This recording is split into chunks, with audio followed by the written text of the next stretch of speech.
आपल्याकडनंच्या अपेक्षा सुद्धा वाढलेल्या आहे, तेवढी मोठी जबाबदारी वाढलेली आहे आणि सगळं पेलण्याची ताकद नरसिंहाने मला द्यावी ही मी नरसिंहचरणी प्रार्थना करते. खरं तर निवडणुकीच्या दरम्यान अनेक गोष्टी झाल्या घडल्या, निवडणुका पण चांगल्या चुरशीच्या झाल्या. निवडणुकीच्या पूर्वी तर लोकसभेचा निकाल ऐकून तर सगळ्यांना वाटत होतं भाजपाची महायुतीची सरकार या राज्यामध्ये येणार नाही आणि त्याच भ्रमात सगळी मंडळी होती. त्यामुळे एकनाथरावजी आपण जसं सांगितलं टाईट कपडेवाले तेव्हा आमच्या सोबत राहिले नाही कोणी. गाव गाड्यातला साधा आमचा सहकारी साधा कार्यकर्ता हा आमच्या सोबत राहिला आणि या जिल्ह्यामध्ये महायुतीचे 3 विधानसभेमधले आमदार ह्या परभणी जिल्ह्यातील 72 मतदारांनी विधानसभेमध्ये पाठवलं.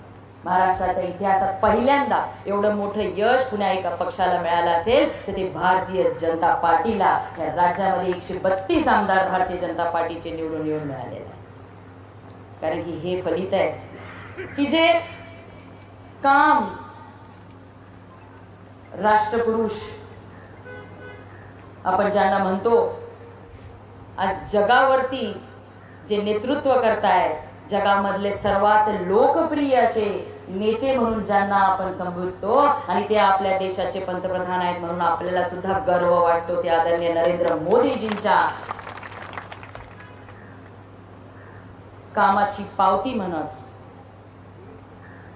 आणि राज्यामध्ये सुद्धा आदरणीय मुख्यमंत्री देवेंद्र फडणवीस साहेबांनी जे काम त्यांच्या पहिल्या मुख्यमंत्री पदाच्या कार्यकाळामध्ये केलं, त्यांना अनेक लोकांनी नाना त्या पद्धतीने बोलले, त्यांना हिनवलं, पण तरी देखील संयम न डगमगता त्यांनी प्रामाणिकपणे काम करत राहिले. आणि या राज्यासाठी या मराठवाड्यासाठी मला चांगलं करायचंय हाच नेहमी ध्येय ध्यास मनाशी लावत त्यांनी प्रत्येक आव्हानाला पुढे गेले आणि या राज्यामध्ये परत एकदा एवढ्या मोठ्या थम्पिंग मेजॉरिटीनी मुख्यमंत्री पदाची शपथ घेतली.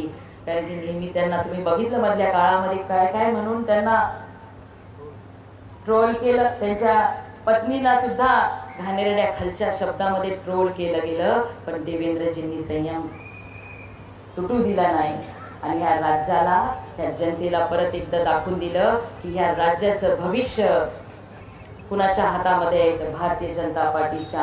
आणि तेही डबल इंजिनचं सरकार आल्यामुळे केंद्रामध्ये नरेंद्र मोदीजी पंतप्रधान आहेत आणि राज्यामध्ये सुद्धा भाजपाचा मुख्यमंत्री देवेंद्र फडणवीसांसारखं नेतृत्व आहे. त्यामुळे आता आपला प्रगती आपली विकास रोखणार नाही. आणि एकनाथरावांनी सांगितलं की आपल्या परभणीचा इतिहास असा आहे, सरपंच एकाचा तर पंचायत समिती दुसऱ्याची, जिल्हा परिषद तिसऱ्याची, आमदार कोणाचा वर सत्ता कोणाची. एकनाथरावजी त्यांनी काही फरक पडत नाही. पण दुर्दैव माझी राजकीय जीवनाची सुरुवात ही जिल्हा परिषद सदस्य म्हणून झाली. राजेश दादा सोबत मी 2012 पासून त्या राजकीय जीवनामध्ये काम करत आहे. दादांनी कधी बहीणबाईचा लाड केलेला मला आठवत नाही, कधीच नाही. आणि आता कुठे काकांनी म्हणून दाखवलं जिल्हा परिषद सदस्य राज्यमंत्री पदाचा ज्याला दर्जा. एवढे नशीबवान दादा, एवढे वर्ष जिल्हा परिषद अध्यक्ष त्यांच्या कुटुंबामध्ये राहिलं. खरंच भाग्य आहे की नाही विटेकर. सुरुवातीला माझ्या बाबांच्या सोबत आपले उत्तमरावजी विटेकर साहेब होते, त्याच्यानंतर आमच्या काकू होत्या, दादा होते. पण आज जे काही त्यांनी म्हणून दाखवलं नाही एकनाथरावजी डीपीटीसीच्या संदर्भात असं झालं पाहिजे तसं मला तर आश्चर्यच वाटलं. इतके दिवस गुट्टे काका मी बघते पहिल्या टर्म पासून डीपीटीसी मध्ये भांडतात स्मशानभूम्या झाल्या पाहिजे, पण कधी आमच्या स्मशानभूमीला पैसे द्यायला पाहिजे म्हणून कोणाला कधी वाटलं नाही हो. नुसतं स्मशानभूमीकडे जाणारा रस्ता, स्मशानभूमीकडून गावाकडे येणारा रस्ता, ह्याच्यावरच पैसे डीपीटीसीतले गेले, जिल्हा परिषदेचे गेले. हे तुम्ही कागदावर सुद्धा तपासून बघू शकता. पण कधी कुणाला वाटलं नाही की चांगला शेड झाला पाहिजे. आज माझ्या मतदारसंघातल्या स्मशानभूम्या तुम्ही जाऊन बघा, लहान लहान लेकरा गार्डन म्हणून तिथं खेळायला जातात. इतक्या सुंदर स्मशानभूमा जिंतूर सेलू मतदारसंघामध्ये तुम्हाला बघायला मिळते. शाळांचा विषय काढला, मला अभिमान वाटतो माझ्या जिंतूर सेलूकरांचा की त्यांनी पहिल्या वेळेस सुद्धा एका महिलेला आमदार म्हणून पाठवली. विरोधी पक्षाचा 40 वर्षाचा अनुभव, पण तुम्ही माझे विधानसभेतले भाषण उघडून बघा, आपल्या जिल्ह्यातल्या निजामकालीन शाळा ह्या जमीनदोस्त करून नवीन वर्ग खोल्या, नवीन शाळा इथं उभारल्या पाहिजे यासाठी सातत्याने पाठपुरावा केला. आणि वर्षाताई गायकवाड मंत्री होत्या, त्यांनी 100 कोटी रुपयाचा निधी आपल्या जिल्ह्याच्या निजामकालीन शाळांसाठी तेव्हा डिक्लेअर केलेला आहे. टप्प्याटप्प्याने तो मिळणार आहे. त्यामुळे शाळांची काळजी करायची काम. अशा अनेक गोष्टी. पालकमंत्री पानंद रस्त्याची योजना होती, साळवे साहेब तेव्हा काही पालकमंत्री नव्हती, ती योजना बंद झाली. आता ती मातोश्री पानंद रस्ता, आमच्या इथं तालुका अध्यक्ष दत्ताजी कदम त्यांच्या गावचा रस्ता जाऊन बघा, 24-25 लाख रुपये आपलं सरकार देतंय केंद्रातलं. इतके सुंदर टाकाटक रस्ते झालेले आहेत की जिल्हा परिषदच्या निधी, करोडो रुपयाचा निधी त्या रस्त्यावर गेला असेल, पण तो रस्ता आणि आमचा शेत रस्ता जाऊन बघा, तुम्हाला फरक दिसणार की नाही. पण चला, राजेश दादा तेव्हा वेगळ्या संगतीत होते, म्हणून कदाचित जिल्ह्याच्या भविष्याचा विकासाचा असल्या सगळ्या गोष्टींचा त्यांना विसर पडला होता. पण आता संगत आमची चांगली आहे आणि पालकमंत्री म्हणून मला जी माझ्या नेतृत्वाने जबाबदारी दिली आहे, खऱ्या अर्थाने आमच्या विचार परिवाराने डॉक्टर खटीक साहेब आहेत, जो विचार ह्या देशात ह्या जिल्ह्याच्या प्रगतीसाठी शेवटच्या घटकाच्या व्यक्तीला न्याय देण्यासाठी ही संधी मला जी दिलेली आहे त्याचा वापर प्रामाणिकपणे मी करेन. पण तुमच्या दोघांनाही सांगते, काही कठोर निर्णय आपल्याला घ्यावे लागतील, काही कठोर निर्णय घ्यावे लागतील जिल्ह्याच्या विकासाचे. आता तरी तुम्हाला ते चुकीचे वाटले तरी देखील भविष्यामध्ये त्या जिल्ह्याच्या साठीचे ही निर्णय योग्य होते हेच तुम्ही दोघंही म्हणाल. त्यामुळे सगळ्यांच्या समोर एकनाथरावजी तुमच्या समोर खास करून हे बोलतेय की काही निर्णय जे जिल्ह्याच्या हिताचे ते पालकमंत्री म्हणून मी घेणार आहे आणि मला खात्री आहे की दोघेही मला त्या निर्णयामध्ये साथ देणार आहे. आज बघा, पाथरीमध्ये कार्यक्रम होतोय, पोखर्णीमध्ये कार्यक्रम होतोय. या ठिकाणी खऱ्या अर्थाने मराठवाड्याला लाभलेलं नेतृत्व म्हणजे मी म्हणते आदरणीय मोहन भाऊ फडांची आठवण झाल्याशिवाय राहत नाही. ज्या व्यक्तीने या पाथरी विधानसभेतल्या प्रत्येक कुटुंबातला मोठा भाऊ, मोठा मुलगा असल्यासारखं काम केलं, प्रत्येकाच्या आरोग्याची सेवा केली, 20,000च्या वर लोकांचे ऑपरेशन करून आणले. आणि स्वतःचा सख्खा मुलगा सुद्धा आई बाबू वयाने झाले तर कधी कोणाला विचारायला जात नाही. पानंद रस्त्याचा विषय निघला, आमदार व्हायच्या आधीच मोहन भाऊच्या मित्रमंडळाने किती गावांमध्ये पानंद रस्ते केले माझ्या भावांनो, पण दुर्दैवाने पाथरीवाल्यांनी त्यांना नाकार. काय हरकत नाही, जनता आहे, कधी इकडं कधी तिकडं जात असते, कधी चूक करत असते, पण चुकीची जाणीव सुद्धा त्यांना झाली असणार मागच्या 5 वर्ष.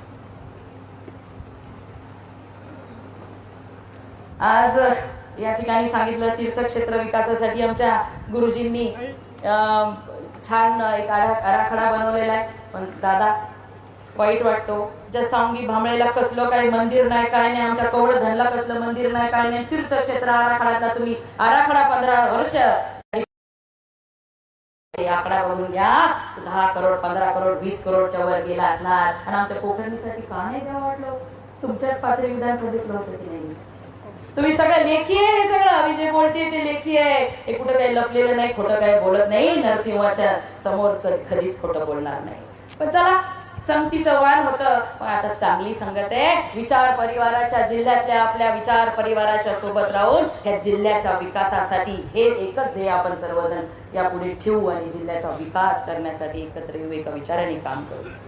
आता काही आमच्या लोकांनी इथे सांगितलं शक्तीपीठ तुम्ही काळजी करू नका, ते खातं माझ्याचकडे आहे, त्याच्यामुळे माझ्या जिल्हावासियांचं नुकसान होईल अशा पद्धतीचा निर्णय कधीही मी या सरकारला घेऊ देणार नाही. तुम्हाला हा विश्वास मिळतो. या ठिकाणी सांगितलं बाबासाहेबांनी शेतकरी आपले शेतकऱ्यांसाठी उभं आयुष्य त्यांनी या ठिकाणी झगडले. पण बघा, जेव्हापासनं या देशाचे पंतप्रधान नरेंद्र मोदीजी झाले तेव्हापासनं शेतकऱ्यांचा अभिमान स्वाभिमान वाढवण्याचं काम मोदीजींनी केलं. शेतकरी सन्मान योजना कोणी आणली का? या राज्यामध्ये सुद्धा मुख्यमंत्री देवेंद्र फडणवीस साहेब झाले, वीज माफ झाली, सबसिडीच्या योजना आणल्या, पोखरा अंतर्गत योजना आणल्या, नानाजी देशमुख संजीवनी योजना आणल्या, 60-70% सबसिड्या आहेत. सिंचनासाठी मराठवाड्याचा झटणारा नेता म्हणजे देवेंद्र फडणवीस साहेब आहे. त्यामुळे शेतकऱ्यांना भरभरून देणारं हे सरकार आहे. बघा, भावांतर योजनेअंतर्गत आपल्याला पैसे जमा झालेले. तुम्ही शेतकऱ्याची पाठी कोरी करण्याचा या ठिकाणी उल्लेख केला, निश्चितच ते सुद्धा होईल. पण त्याच दृष्टीने शेतकऱ्यांनी सुद्धा त्यांची शेती केली पाहिजे. सगळं सरकार देत आहे तरी आपण कुठं कमी पडतोय का हे सुद्धा शेतकऱ्यांनी तपासून बघितलं पाहिजे. आपल्या इथं कृषी विद्यापीठ आहे, त्याचा निश्चितच चांगला फायदा आपल्याला येणाऱ्या दिवसामध्ये झालेला दिसणार आहे. काहीतरी विद्यापीठ आहे, काही लोकांना नुसतं आपल्याला माहिती आहे, पण त्याचा फायदा काय असतो, काय करतात लोक तिथं, काय काहीच घेणं माहित नाही. पण ते सुद्धा विद्यापीठ कशा पद्धतीने काम करू शकतं, त्याच्याकडून कशा पद्धतीने काम करून घेतलं पाहिजे, हे सुद्धा आता आपल्याला येणाऱ्या दिवसामध्ये हळूहळू दिसणारच आहे. आज त्या आपल्या तीर्थक्षेत्राच्या विकासासाठी तर कुठंच पालकमंत्री म्हणून मी कमी पडणार नाही, कारण की मी ज्या पक्षाची कार्यकर्ते आहे तो पक्ष नेहमीच हिंदू धर्मासाठी काम करणारा पक्ष आहे. आणि या देशामध्ये आणि राज्यामध्ये भाजपाची महायुतीची सत्ता आली, केवळ नरेंद्र मोदीजींनी एक आपल्याला वाक्य दिलं, सांगून गेले की हम एक है तो सेफ है, आणि त्याच्यावरती विश्वास ठेवत ज्या मतदारांनी मतदान केलं म्हणून महायुतीचे 237 आमदार ह्या राज्यामध्ये निवडून आलेले आहेत. चांगलं काम करण्याचं ध्येय हे नेहमीच भाजपाच्या सगळ्या नेत्यांचं राहिलेलं आहे, आणि त्यांची कार्यकर्ती म्हणून निश्चितच आपल्या सगळ्यांच्यासाठी चांगलं काम करण्याचा शब्द तुम्हाला देते. की दिदी पोखरणीवाल्यांनी पहिल्यापासून बघितले, आमचे दत्ताभाऊ हे सगळे पहिल्यापासून जशी आधीची दिदी होती तशीच आताची दिदी, काय मंत्री झाली तर फरक नाही. त्याच्यामुळे हा योग तुम्ही जो जुळून आणलेला आहे, तुम्ही म्हणले की दुरावा, कधीच माझ्यासाठी दुरावा, कधी मी काय पोरगी आहे म्हणून, बाई आहे म्हणून असं नाही म्हणलं की तुम्हाला मी रात्री भेटत नाही, इकडे येत नाही, तिकडे येत नाही. सकाळी 7 वाजल्यापासून कार्यक्रम सुरू होतो, रात्रीच्या 12-1 वाजेपर्यंत ही दिदी थकत नाही. आणि आता तर दुपटीनं काम करायचं आहे, कारण की सगळ्या जिल्हावासियांची सगळी स्वप्न पूर्ण करायचे आहे. स्वप्न पूर्ण करू शकते जेव्हा या मंचावरील सगळी मंडळी माझ्यासोबत राहतील आणि तुम्हा सगळ्यांचं प्रेम विश्वास माझ्यासोबत राहील, तेव्हा आपल्या सगळ्यांची स्वप्न पूर्ण होणार. ह्यात काही शंका नाही. आहात का तुम्ही सगळेजण? आहात? काही जण हो म्हणताय, काही जण नाही म्हणताय. जरा संभ्रमात दिसायला मला खात्री आहे या लेकीच्या बरोबर तुम्ही सगळेजण राहाल. आतापर्यंत राजदादांनी कधी तर बहीणबाईचे लाड केलेले नाही रामभाऊ, पण आता याच्या पुढे तरी करतील अशी अपेक्षा व्यक्त करते. आणि तुम्हाला सगळ्यांचे आशीर्वाद, नरसिंहाचे आशीर्वाद, की वेळ पडली तर मला काही कठोर निर्णय घ्यावा लागली तर मला तेवढी ताकद नरसिंह देईल, माझ्या पाठीशी आशीर्वाद ठेवील, ही अपेक्षा व्यक्त करते आणि थांबते. धन्यवाद. जय हिंद, जय भारत. कृपया सर्वांना विनंती, कोणीही उठू नये. यानंतर 2 निवेदन आहेत आणि एक सत्काराचा कार्यक्रम आहे. माणिकराव पंडितराव वाघ, गंगाधर